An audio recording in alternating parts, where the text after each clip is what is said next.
하나님 나라 백성인 하백 여러분, 하백의 성경 아카데미에 오신 것을 환영합니다.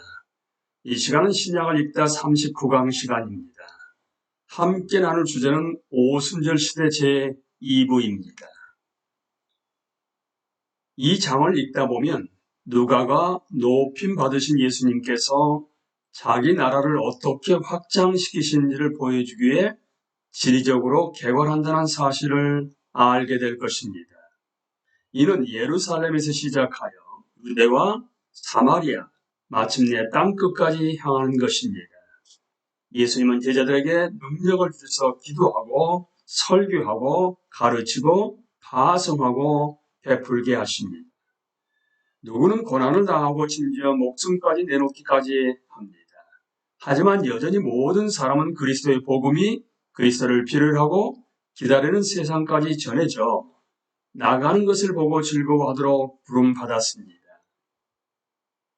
오순절 시대에 해당하는 두 장은 사도행전 이야기를 기준으로 진행되는데 일부는 예루살렘 공의회, 사도행전 15장에서 마무리되고 2부는 유럽으로 선교가 확장되고 로마의 복음이 선포될 때까지 이어집니다.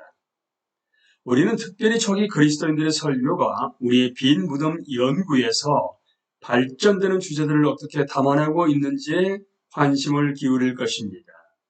이 장 내내 추가로 성경 구절들이 제공됩니다. 책과 함께 말씀을 읽으면 큰 유익을 누릴 수 있을 것입니다. 바울이 갈라디아서를 쓰다 주 48년경 두 번째 선교 여행, 바울과 실라가 유럽으로 파송되다 주 49년에서 52년. 오순절 시대 2부는 바울의 두 번째 선교 여행으로 시작됩니다. 이는 누가가 사도행전 15장 46절에서 18장 22절에 기록한 내용에 해당합니다.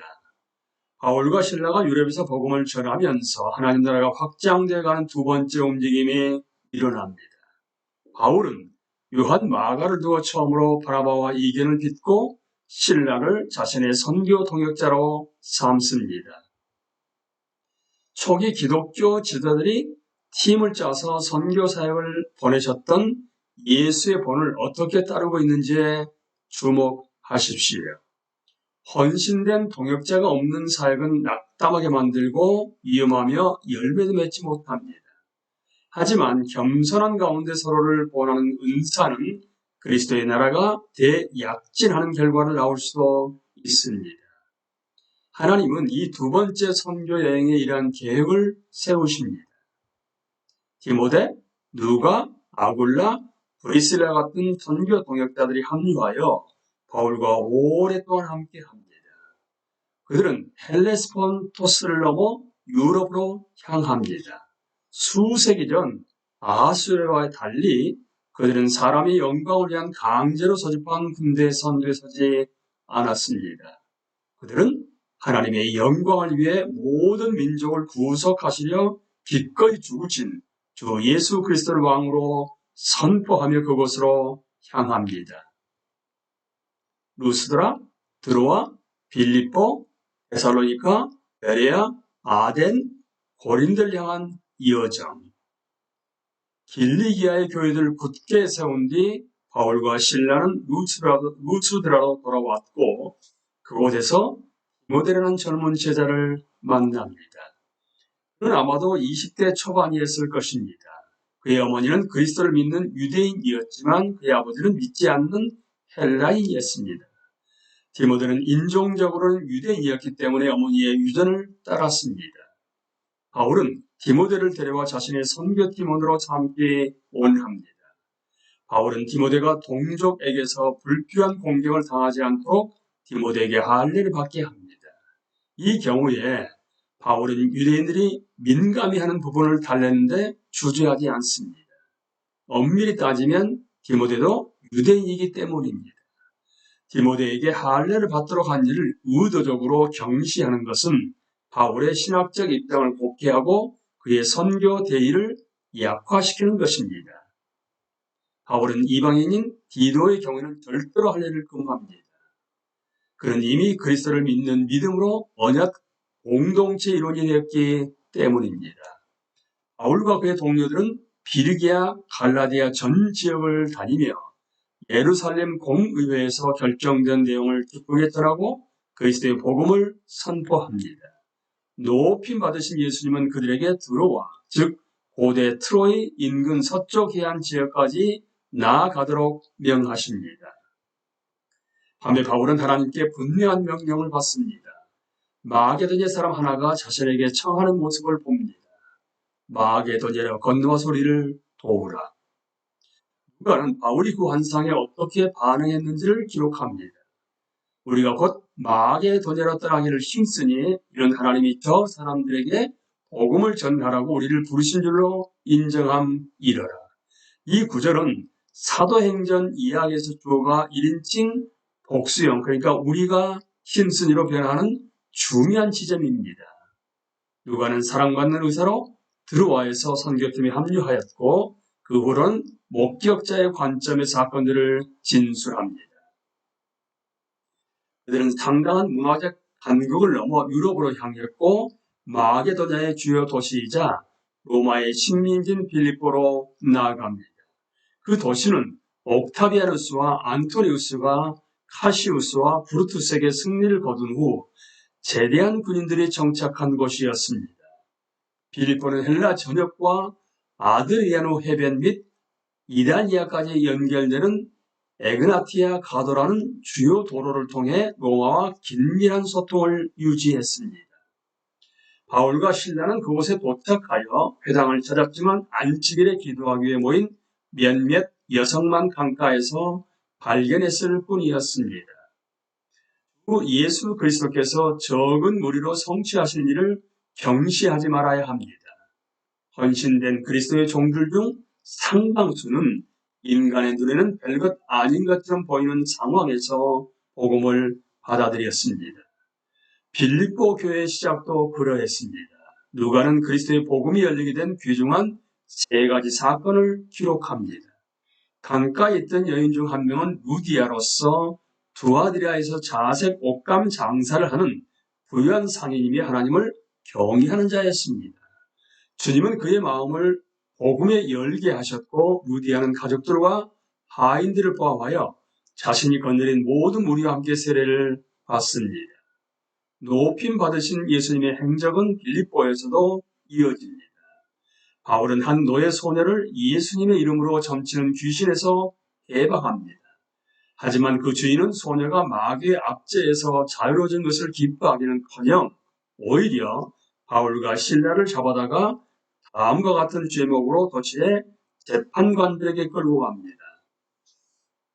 이 사람들이 유대인인데 우리 성을 심히 요란하게 하여 로마 사람인 우리가 받지도 못하고 행하지도 못할 풍속을 전한다. 바울과 실라는 매를 맞고 투옥됩니다. 가정쯤에 기도하고 하나님께 찬양하자 갑자기 큰 지진이 일어납니다. 감옥의 문들이 열렸고 모든 족쇄가 풀렸습니다. 그러자 간수는 죄수들이 탈출했다고 생각하고 칼을 꺼내 스스로 죽으려고 합니다. 하지만 이는 오히려 죽음이 아닌 회심의 순간이 되었습니다. 바울이 외칩니다. 내 몸을 상하지 말라. 우리가 다 여기 있노라. 그러자 간수는 내가 어떻게 하여 구원을 받으리이까? 라고 묻습니다. 답은 간단합니다. 주 예수를 믿으라.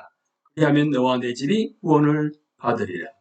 이 복음의 말씀을 듣는 순간 간수는 예수님을 믿게 됩니다.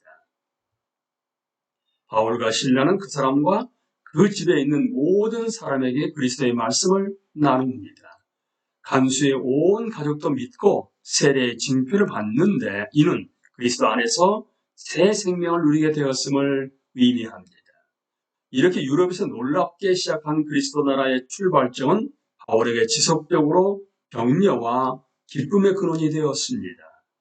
빌립보 교회는 바울이 사역하는 내내 복음의 동력자로 남아있게 됩니다.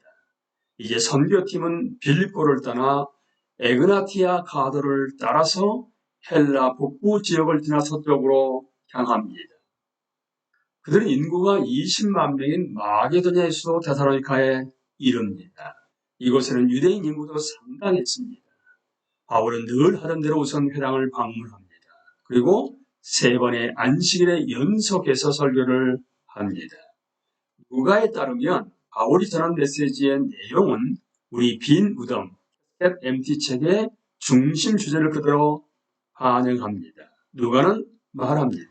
성경을 가지고 강론하며 뜻을 풀어 그리스도가 해를 받고 죽은 자 가운데 다시 살아나야 할 것을 증언하고 이르되 내가 너에게 전하는 이 예수가 곧 그리스도라 하니. 여기서 강론이란 유대교에서 성경을 해석하는 행위를 말할 때 사용하는 단어입니다. 즉 바울은 성경에서 하나님의 구속 계획이라는 거대한 서사를 읽어낸 것입니다. 바울은 성경 이야기의 핵심의 메시아의 죽음과 부활임을 이해하고 있었습니다. 바울은 예수가 이스라엘의 약속된 메시아임을 영광스럽게 선포합니다. 믿음으로 예수님께 돌아오는 모든 사람은 용서와 새 생명을 얻게 될 것입니다. 수많은 사람들, 즉 유대인 및 하나님을 경외하는 그리스도인, 그리고 적지 않은 귀부인들이 이 초청에 응합니다. 하지만 그의 친족 중 어떤 사람들은 이를 듣고 조상의 전통에 대한 열심이 더했습니다. 그들은 장터에서 군중을 소집합니다. 그리고 그리스도를 믿기로 한 야손의 집에 쳐들어가 바울과 실라를 찾습니다. 그들은 다음 죄목으로 야손과 및 형제들을 끌어다가 도시 관원들 앞에 둡니다. 첫날을 어지럽게 하던 이 사람들이 여기도 이름에 야손이 그들을 맞아들였도다. 이 사람들이 다 가이사의 명을 거역하여 말하되 다른 임금 곧 예수라는 이가 있다 하더이다. 반역을 부추긴다는 죄목은 잘못하면 중대 범죄로 인식될 수 있는 심각한 사항이었습니다. 이는 예루살렘 지도자들이 예수께 준 동일한 죄목을 떠올리게 합니다. 지역사회 갈등이 심화됨에도 불구하고 높임 받으신 예수님은 데살로니가에 자신의 교회를 세우십니다. 바울은 후에 그들에게 다음과 같이 애정 어린 편지를 씁니다. 형제들아, 우리가 너희 가운데 들어간 것이 헛되지 않은 줄 너희가 친히 아나니 너희가 아는 바와 같이 우리가 먼저 빌립보에서 고난과 능욕을 당하였으나 우리 하나님을 힘입어 많은 싸움 중에 하나님의 복음을 너희에게 전하였노라. 우리는 복음을 선포할 때 갈등이 없을 수는 없다는 점을 다시 한번 깨닫게 됩니다. 하지만 그러한 갈등은 그리스도의 나라가 세워지는 것을 뒤엎을 수는 없습니다. 선교팀은 결국 밤에 조용히 데살로니가를 떠나 베레아로 향합니다. 이곳은 에그나티아 가도에서 남쪽으로 20km 떨어져 있는 작은 마을이었습니다. 그러한 박해를 당한 후에도 바울과 실라는 잠잠하지 않고 회당에 들어갔습니다. 그런데 그곳의 유대인 공동체는 간절한 마음으로 말씀을 받고 이것이 그러한가 하여 날마다 성경을 상고하였습니다. 회당에서 많은 수가 그리스도를 믿었고 그 중에는 헬라의 유력한 남자들도 많이 있었습니다. 하지만 이러한 평안함은 데살로니가에서 유대인 몇몇이 와서 군중을 선동해 바울을 대적하도록 만들면서 곧 깨지고 맙니다. 그러자 새로 믿게 된 이들 중 몇몇이 바울을 호위해서 해안으로 향했고 그들은 아티카 반도의 말단에서 아덴을 향해 항해를 떠납니다. 실라와 디모데는 가능한 신속히 아덴에서 함대라는 지시를 받고 베레아에 머물렀습니다. 강의를 마치겠습니다. 감사합니다.